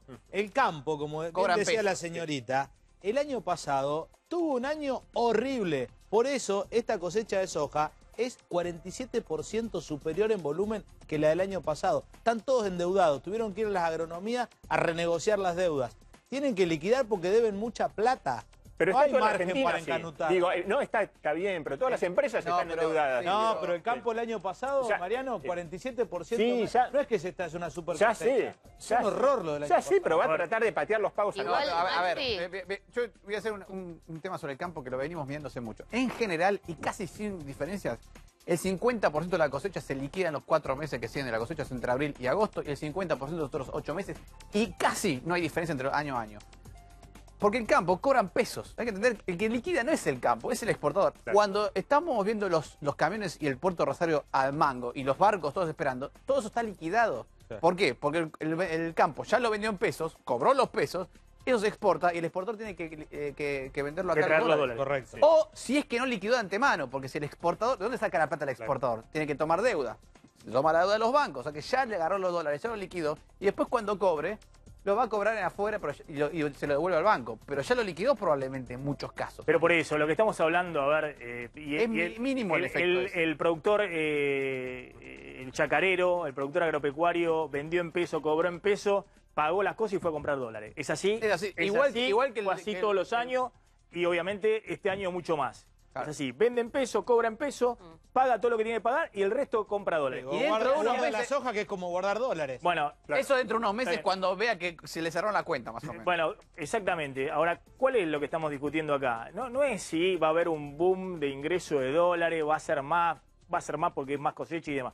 Lo que estamos discutiendo es si no te reaparece una demanda fenomenal de dólares de una corrida, ¿de dónde? No de los bolsillos de los argentinos, como ocurrió el año pasado, sino del ahorro de los argentinos en el sistema financiero.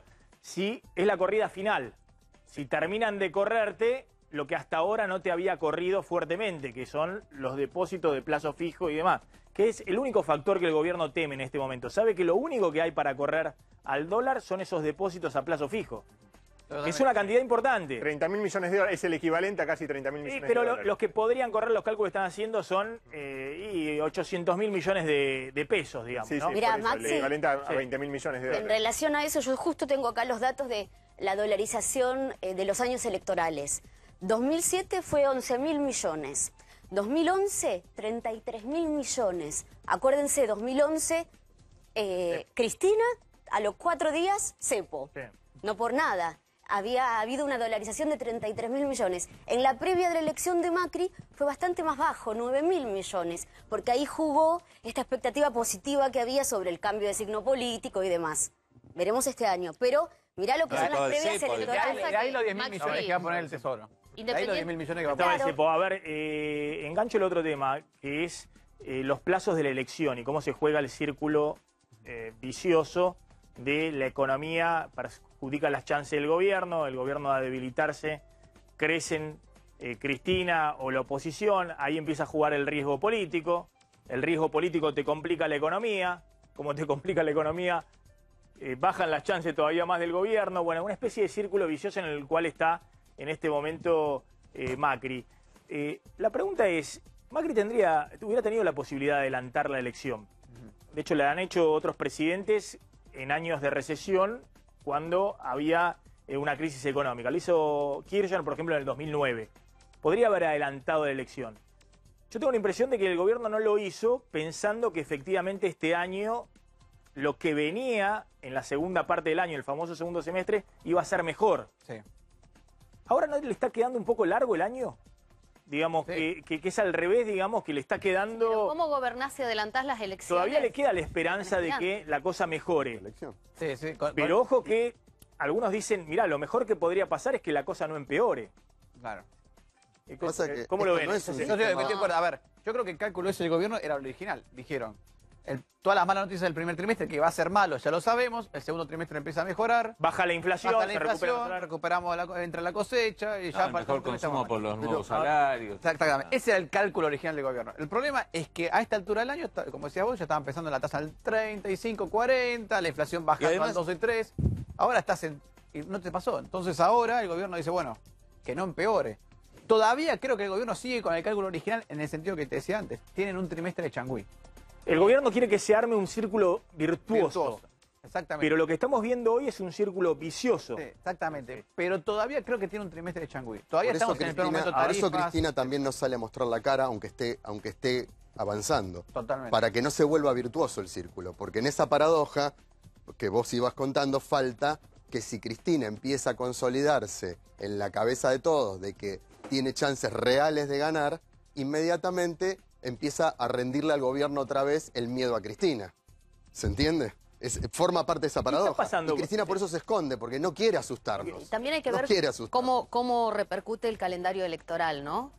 También el gobierno tenía la esperanza de que sucesivas elecciones le dieran algunos triunfos, que todavía hay que ver. Sí. Para mí es clave lo que va a pasar en la provincia de Río Negro el próximo 7 de abril. El gobierno apostaba a que Beretilnec, que no es propio, pero es un independiente aliado, era la opción menos incómoda, que ganara. Ahora la Corte lo sacó de la contienda electoral y hay una chance de que un peronista como Martín Soria gane la elección. Ojo que hoy lo denunciaron a Soria por presunto peculado. Sí, hay denuncias permanentes. Ojo con esto, acaba de conocerse hace unos minutos nada más y Soria está que trina. A propósito de esto, también se habla quieren sacar de la cancha un peculado de $450.000 en la Intendencia. Y ahí tenés en Río Negro también la candidata de Cambiemos que hace campaña pegándole a Macri, Lorena Madsen. Que es pidiendo una radical. paso también, pide una paso para el radicalismo. Sí, pero los candidatos de Cambiemos en Río Negro le pegan a Macri como... No sé con qué candidato va. Sí, pero digo, las denuncias en la capital de Córdoba pueden llegar a perder la elección, porque está Luis Juez por un lado, está Di Loredo por el otro, digo, el radicalismo de Mestre y el radicalismo de Negri divididos, y el peronista puede ganar, y también le acaban de presentar una denuncia porque dicen que hubo un periodo en el que no estuvo viviendo. Bueno, está todo judicializado. Según los resultados de Córdoba, vamos a ver qué pasa con la alianza Cambiemos. Claro, que eso es en con mayo. Los radicales. Maxi. A ver, uno tiene la impresión, perdón, lo que decía... Y eso influye también. Lo que decía Silvio, ¿no? Que Cristina está callada, no sale, no aparece. uno tiene la impresión de que la dirigencia política, porque me imagino que todos creen que le ganan a Macri, está jugando muy calladamente a la estabilidad y a llegar a la elección como haya que llegar, digamos, ¿no? Fíjense, incluso con estos números de pobreza, con estos números de inflación, la inflación está en marzo en 52% anual. La inflación de alimentos casi 60% anual. Los datos de Sí, nosotros hablamos de del dólar y la gente no sabe si carga la y de sube o pérdida no. de empleo siguen muy fuertes. Y aún así, la situación en términos de movimientos sociales... La CGT va a hacer una marcha el año que viene, la semana próxima, pero no, el 4 es la semana próxima, ¿no? Sí. Pero no es paro nacional. Porque la oposición está apostando a que el gobierno... No hay una marcha opositora, ni mucho menos. Cada uno todavía ni saben quién va a ser el candidato. Yo creo, Maxi, que... La oposición está apostando a que el gobierno se cocine a fuego lento. ¿Qué es el síndrome? Se cocine a fuego. Pero ¿qué es el síndrome que a esta altura ya podemos diagnosticarle a este gobierno? Que desde que asumió está pidiendo tiempo, está pidiendo paciencia. Macri asume, el gobierno asume, y empezaron a hablar de lo que se está hablando hoy, que es el segundo semestre. No sé si ustedes se acuerdan, el primer año se hablaba del segundo semestre y de la lluvia de dólares. Este año, último año del gobierno, estamos hablando del segundo semestre y de la lluvia de dólares. Y te vienen pidiendo desde hace 4 años que esperes, y ahora te piden que los reelijas y que para que esperes otros 4 años. El gobierno solo se abraza a que vos esperes, a que aguantes. Supuestamente después del verano venía, y ya pasó, ya estamos es lo que en hablamos otoño. hace un rato, el plan que desde Sí. fin del año pasado era... ¿Viste? Te decían los políticos, no, bueno, en enero, febrero, ahí arranca, El tema marzo, sigue hay que siendo aguantar el verano. que la gente Y ahora no, en la ya vino el oposición, invierno, en ya la se hace frío y hay que seguir aguantando. Esa es parte de la estrategia. La otra estrategia es nosotros o la vuelta al pasado y el desastre. es que en la ¿Usó oposición- por primera vez esa frase de los 90 de Cavallo, nosotros o el caos? Sí, 70 años de peronismo nos dijo, llevaron hasta acá. Volver al pasado sería un desastre, dijo el presidente, agitando el fantasma del regreso de Cristina. Para contrarrestar un poco lo que decías vos, no solo para compensarlo. Yo coincido con lo que vos decís, que la gente está tremendamente amargada y decepcionada.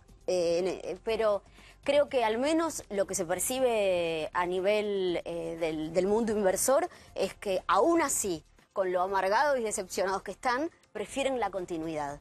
Y que si bien el cuco de Cristina cada 2 por 3 aparece, creo que nadie realmente lo termina de... Pero Macri les sí, garantiza más la afuera. continuidad Creo que en el hoy. exterior se lo creen más que acá. Vos ves, por ejemplo, ¿a cuánto está el dólar para las PASO? Para agosto-septiembre. 53. No están viendo una corrida. No, bueno, El tema me parece que... A fin de año, a mí el director de un fondo me dijo que había hablado varias veces con María Eugenia Vidal para animarla a que le diga a Macri, andate y voy yo. Eso hay mucho. Me Hoy lo el dijo un tope de director la de un banda es fondo. Que vos 51, conocés. Maxi. Hoy el tope de la banda es 51. Esos son los 50 no le creen a con Macri. esta inflación. No le creen a solo Macri, los le tienen miedo a inversores, Macri. el círculo Si llega a estar a rojo. 53 en junio, que es el tope de la banda, la tope de la banda en junio, a fines de junio es 53 en No, Margarita. estamos hablando de agosto-septiembre, Bueno, 53. Bueno, si llega a estar en agosto, septiembre, 53, de todas maneras... Igual en realidad depende mucho de la tasa de interés. La inflación va a ser 40, 45, ¿no? Y que le erraron al cálculo de la banda. Yo creo que el gobierno apuesta a que no llegue a 53 en agosto y septiembre. Le erraron al cálculo de la banda. Si llega a ocurrir que el dólar se le fue a 53... Encima 50 es un número redondo. Es lo que se está ¿no? discutiendo. Entonces, todo número redondo... Yo te digo, Pero estaría dentro de la banda 53, Maxi. Lo que pasa es que esos son los valores de dólar futuro que hoy hay con estas tasas de interés. Claro, con esta tasa. Con Si estas baja tasas de la tasa- interés, lo que se proyecta, el dólar hoy está cotizando, el dólar futuro a septiembre 50 o 56, 55, no sé, con estas tasas de interés. Claro. Lo que apuesta el gobierno es que efectivamente bajar fuerte la tasa de interés y que ese no sea el valor del dólar cuando haya que votar. Si lo va a lograr o no lo va a lograr, no lo Mira, sabemos. yo te voy a poner un valor de dólar así, lo que llamamos la paridad teórica de equilibrio, que es el tipo de cambio que cierra la balanza de pagos, que cierra el contra. Hoy ese valor está en 46, que es más o menos donde está el tipo de cambio. Y es básicamente el centro de la banda. Yo creo que en ese rango es razonable que se mueva el dólar. Ahora, si se va muy arriba, como decís vos, en junio estamos en 53, eso no, pero ¿sabes cuál es el peligro? No que se vaya tan arriba, sino que de un día para el otro salte tanto. Eso es lo que da más miedo. Ahora, la volatilidad. Insisto con esto, ¿por qué volverse tan locos cuando el mismo gobierno hace 3 meses solito firmó una banda hasta el 53 y se quedó atado de pies y manos? Es una decisión del gobierno. No, eso no fue una decisión del gobierno. Fue una negociación. O del fondo. Eso fue una imposición pero negoció del Fondo Monetario pues parece que estamos en el a apocalipsis cambio de que Macri pueda llegar a la elección. Le dijo, no pudo negociar nada, se bajó los nosotros te pantalones. vamos a dar 50.000 millones de dólares para que vos llegues a la elección, pero no los vas a gastar los 50.000 millones de dólares para que los argentinos se los lleven al colchón. Digo, es lo que todo el mundo sabe, digamos. Es una imposición muy fuerte que ahora el gobierno de alguna manera está tratando, pues se da cuenta que así se le complica mucho, tratando de modificar. Y si el propio Pradgano dijo que era diabólico. No es que Duhovne no entiende nada de economía. No es que Duhovne no sabe nada y no entiende que poner una banda de 52 pesos hoy, no es que se dio cuenta que fue el error número 20 de Duhovne en la gestión. No fue así. Ese hay que considerar. Duhovne ha cometido muchos errores, muchísimos errores en la gestión, pero esto fue una imposición. Claro. La trató de negociar, no pudo, y la trató de negociar, no pudo, es que Macri el reemplazo de Duhovne. Nadie quiere tomar la sopa. Y porque no es Duhovne, es el FMI el que lo maneja. ¿Por qué se fue Caputo? ¿Por qué no asumió Melconian? El gobierno no tiene muchas opciones, no es que está manejando la política económica. El joystick de la política económica se lo está manejando desde Washington. Ahí, Maxi, no sé si vos... Tiene un joystick, ya está programado. Pero dice Fausto Potorno, pero lo sabemos todos los economistas. Sobre el tema de las imposiciones. Que lo veo muy apocalípticos. Sí, Fausto, no sé si estás de acuerdo, pero esto de las imposiciones y de la banda... Uno de los problemas es que es la amplitud de la banda. Hoy estamos en una banda que tiene un piso de 39 y un techo de 51. Eso admite, son 12 pesos que puede subir el dólar sin que el central esté habilitado a intervenir. Para los argentinos, ¿no es cierto? Te volvés loco en el medio. Porque es cierto que Argentina tiene un pensamiento bimonetario. Entonces, en realidad, todos los planes de estabilización en Argentina implican estabilizar la inflación y estabilizar el dólar al mismo tiempo. Tenés que estabilizar las dos cosas porque pensamos bimonetariamente. En el FMI y en el resto del mundo no se piensa así. Cada uno estabiliza su moneda, genera una moneda confiable y después el resto viene por añadidura. Y el dólar no importa lo que pasa con el dólar porque... estabilizaste, ellos están sacando la moneda, pero lo que hemos coincidido es que acá se perdió absolutamente toda la confianza de nuevo, una vez más en la economía argentina, en la moneda. Es un tema cultural del FMI, en la moneda importante. Bueno, aparte fueron las dos grandes promesas de Macri, ¿no? Bajar la inflación y bajar la pobreza. Digo, en las dos cosas que le fue peor. Recomponer la confianza en tu moneda para poder hacer política económica. Ahora se campaña con la institucionalidad y demás, ¿no? Y no perdamos de vista lo que pase en los tribunales, con Cristina Fernández de Kirchner, con Vudú.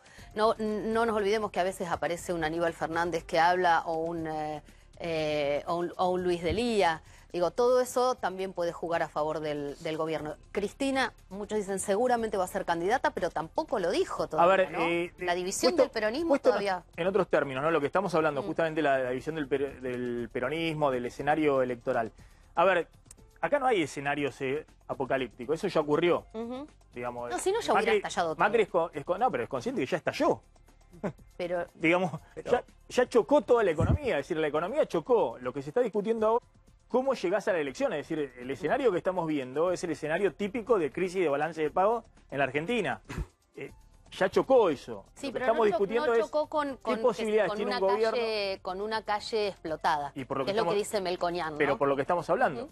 Entonces, eso juega a favor del gobierno, que en la calle no esté la gente como en el 2001, que no esté la gente como con Alfonsín. Perdón, pero Analía, hoy acaba de decir la gente, entre otros, del POI y de otras organizaciones sociales, que la semana que viene empiezan a movilizarse para cortar la 9 de julio y hacer acampes.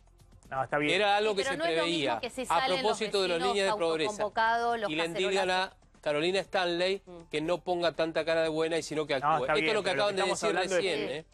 Pero tienen más miedo a lo que pasó, no sé, con las jubilaciones en el Congreso, no con los desmanes, que eso juega para el gobierno, sino con la gente que sale en forma espontánea con la cacerola. No hay un desborde social, eso. A ver, claro, pero si comparamos con el 2001, el dólar se puede ir a 70, el dólar se puede ir a 70 y no va a ocurrir la crisis del 2001. Claro. No va a ocurrir la crisis del 2001, eso ya lo sabemos. Digamos, porque los depósitos no están dolarizados, porque no pasa lo mismo que el 2001. Algunas cosas se aprendieron en la Argentina. Ahora, evidentemente, la crisis ya ocurrió. Lo que están discutiendo ahora es cómo se sale de la crisis. Eso es lo que estamos discutiendo ahora. Estoy de acuerdo. Si se puede salir o no de la crisis. Que la crisis ya ocurrió. ¿Qué cosa peor te puede pasar que se te vaya 100% el dólar, lo que decías vos, que la inflación se te vaya 50% y que te caiga el nivel de actividad lo que te cayó en los últimos 6 u 8 meses? Estoy de acuerdo. A ver, a vos tuviste una crisis de balance de pagos de manual, la estás tratando de pilotear. El problema es que se le junta con un ruido político y un escenario político que es muy complejo para el gobierno, por eso los tiempos son... Y pero fue generado por el propio gobierno, porque la polarización la generó el propio Macri, que ahora se le vuelve en contra, el ciclo vicioso que hablábamos antes. El tema político te ralentiza todo. A ver, acaba de decir Marcos Peña, atención, declaraciones de Marcos Peña.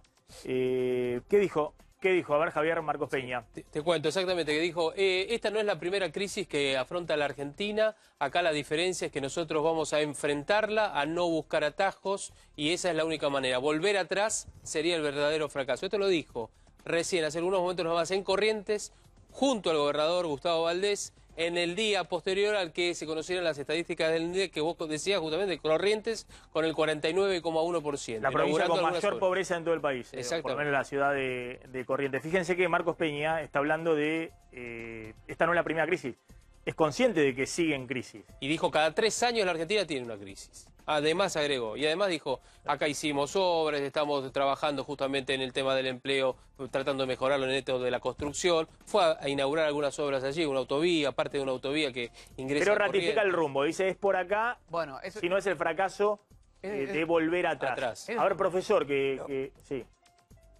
Una cosa que me vino a raíz del recuerdo crítico del segundo semestre.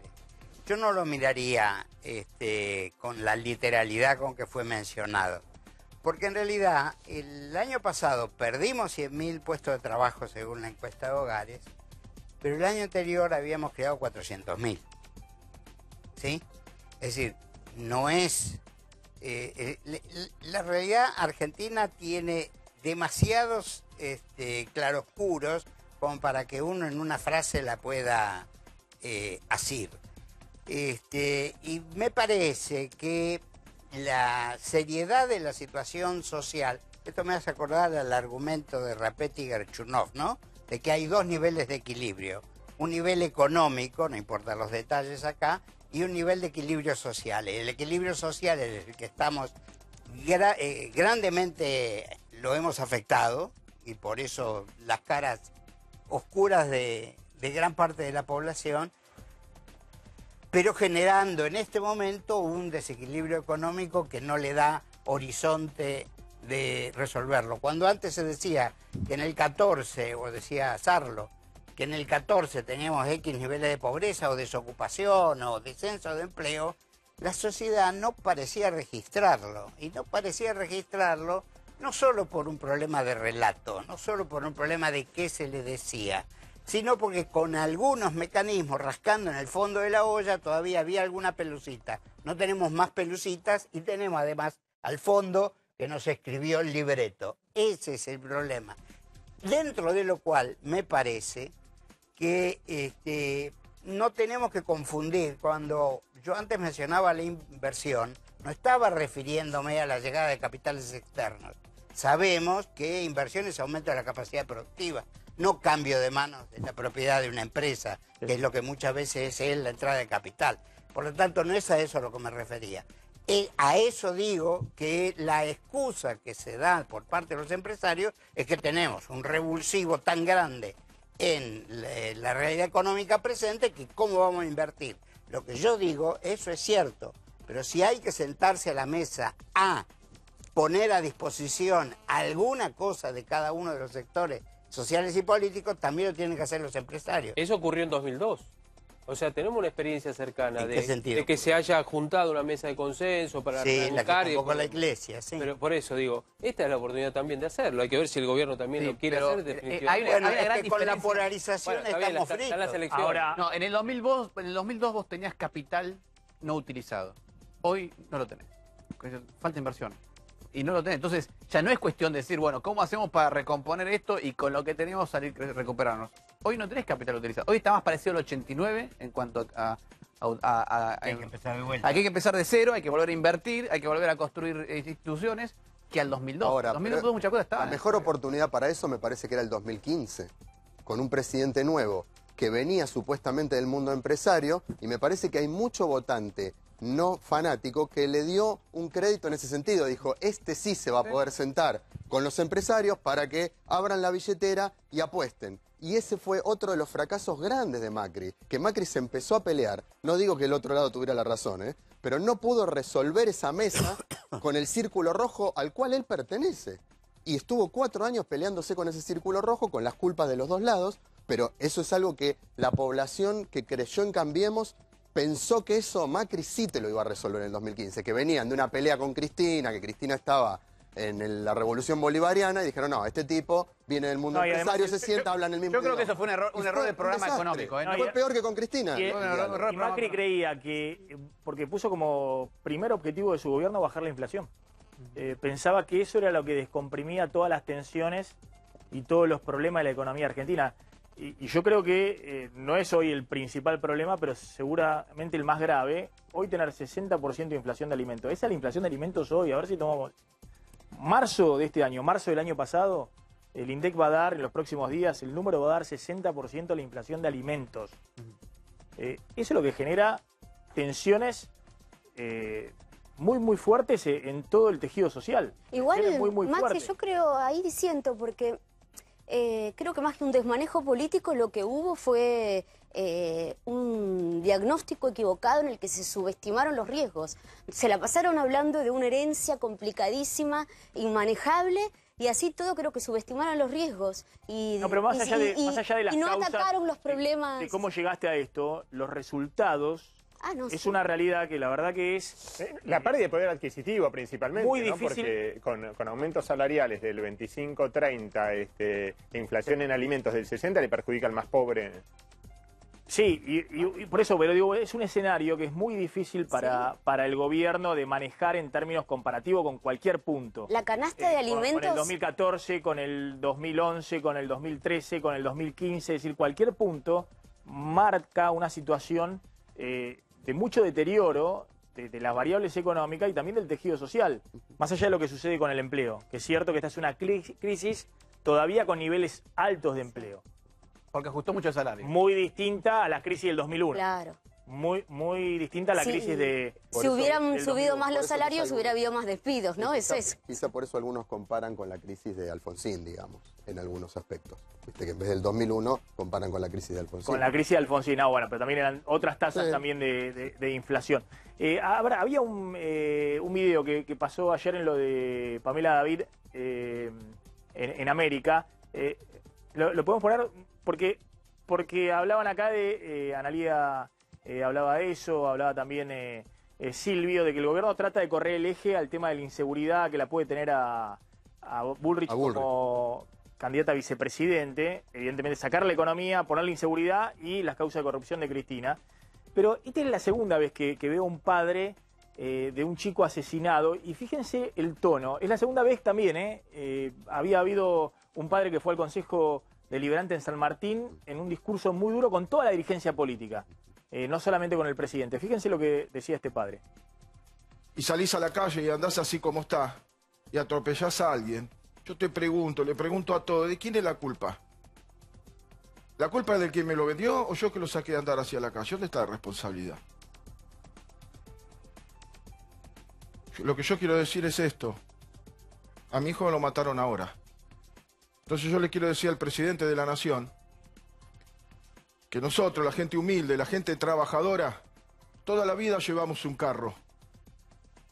Porque está bueno el mensaje, hay que saberlo interpretar.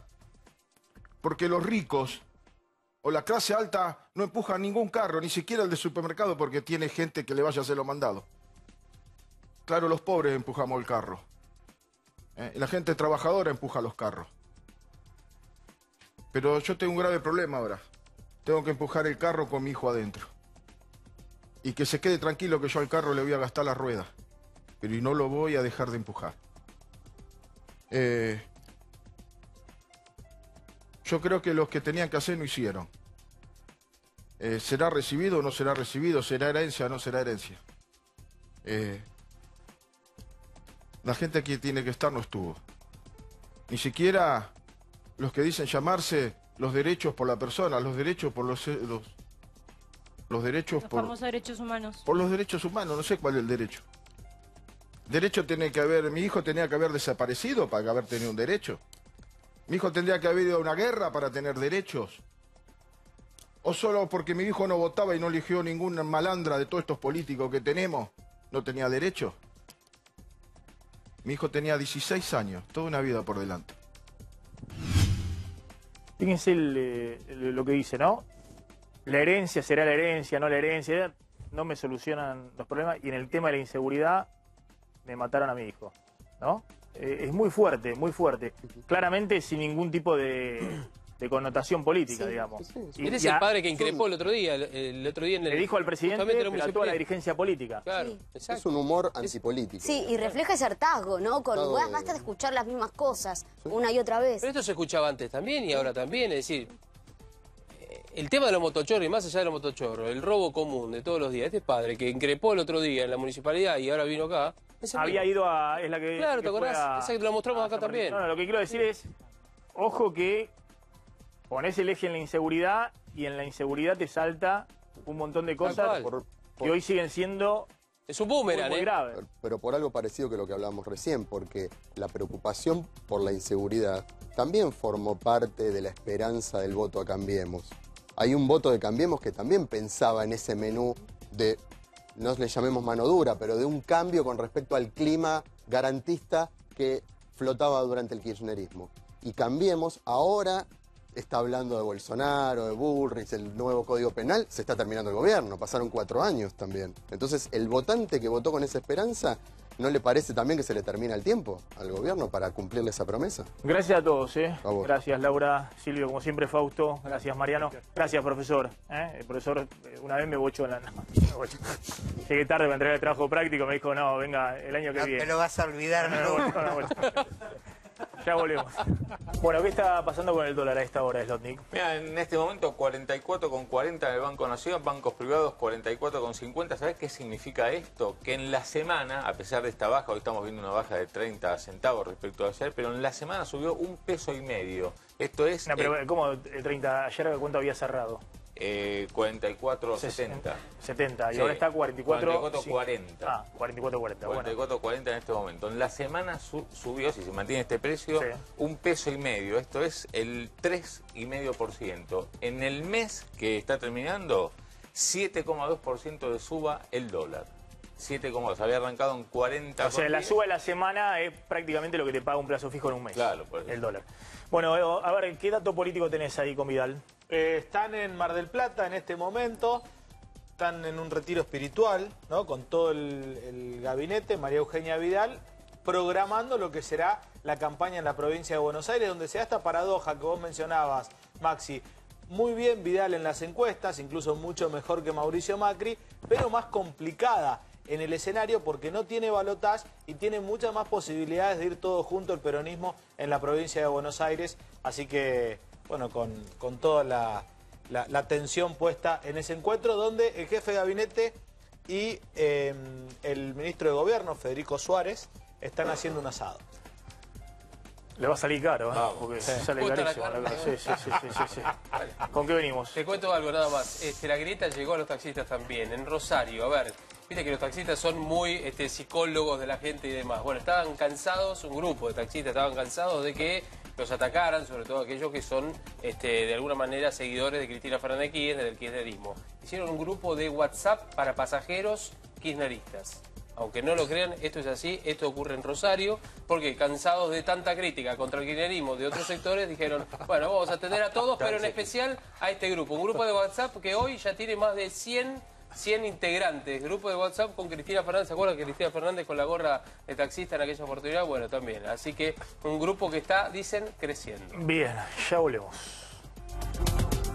Bueno, y a todo esto, Messi se siente maltratado en la Argentina. Sí, es así, fueron palabras de Messi que rompió el silencio, lo hizo después de mucho tiempo. Recordemos que Argentina quedó afuera del Mundial y él nunca habló de la situación. Es más, en las entrevistas que daba en Barcelona o en los diferentes medios, tenían prohibido preguntarle sobre la selección. Dijo que necesitó apartarse un poco luego de la eliminación, que su familia y él sufren mucho las críticas, que su hijo de 6 años le preguntó viendo YouTube, su hijo ya está en edad donde se mete en las redes sociales, y le preguntó, papá, ¿por qué te critican tanto a la Argentina y por qué sigue jugando en la selección? Y también manifestó que quiere ganar algo, así que no se va a retirar de la selección, quiere seguir buscando un título con la selección argentina. No se banca la grieta, Messi, imagínate. Lo único que nos falta es que Messi diga, no juego mal la selección como hizo Higuaín. Higuaín, el Pipí. Hoy dijo que va a seguir. Sí, bueno. Sí. Fue una semana donde habló Biglia, donde habló Higuaín y donde también Messi, ¿no? Los históricos, ese grupo de amigos al que Messi dijo, sí, es un grupo de amigos, pero todos esos futbolistas fueron los mejores del mundo durante 10 años. Sí, y yo digo que en la Argentina, de un lado creen que solucionan todo, del otro lado también creen que solucionan todo. Lo mismo pasa en el fútbol. De un lado creen que se la saben todo, del otro lado creen que se la saben todo, y por eso Messi recibe las críticas que recibe. Sí, igual yo creo que es un 5% del país que lo critica. Ahora hay que recibir críticas siendo Messi, ¿no? Hablando de fútbol, ¿no? Sí. Pero bueno. Donde el mundo te alaba todos los días del año, cuando jugás con la selección de tu país sos criticado. Mauro, ¿cómo andás? A mí me pasa, yo no entiendo eso. Cuando uno cae en la grieta que te putean de un lado del otro y decís, che, pero... A mí me pasa. Cuando yo relataba fútbol, que la verdad que relataba bastante bien, terminaba 90 minutos bien relatados, me decían, hablaste mal de un córner. ¿Qué quiere decir? Y no podés equivocarte en un córner. Era 150 córner en un partido y todo bien, los goles bien. Te decían, pero el córner no lo dijiste bien. ¿Quién mueve, Mauro? Por eso, hay que soportar. Pero, viste que el argentino se la sabe toda en política y en economía se la sabe toda. El argentino ahora, más que en política y en economía, en el fútbol. Sí. El argentino es un tipo jodido, enfermito, patológico, por eso te hace lo que hace, ataques en video. El argentino medio nosotros. Somos tipos jodidos. ¿Querés que te hable de periodista, de psicólogo, de abogado? Ahora, lo que me sorprende es que siendo Messi te lleguen esas críticas, porque sos Messi, es decir, en el fútbol pero estalló, si no, hace 15 años que no habla, ni con la mujer, me parece. Bueno, está bien. Lo del Vos tenés nene, otra información. Lo del nene de 6 años diciéndole, ¿por qué te matan? Suena un poquito exagerado. Los chicos no hablan así, ¿no? Te puedo decir que armó la historia. No, pero 6 años, yo soy abuelo, sé. Sí. No te dice, chico, papá, ¿por qué te matan en la Argentina? Es demasiado estructurado, se parece... Es más culto que el rey de España, el de este. Alguna palabra no entró por ahí, me parece que no entró bien. Bueno. Mauro, gracias. Al contrario, hasta luego.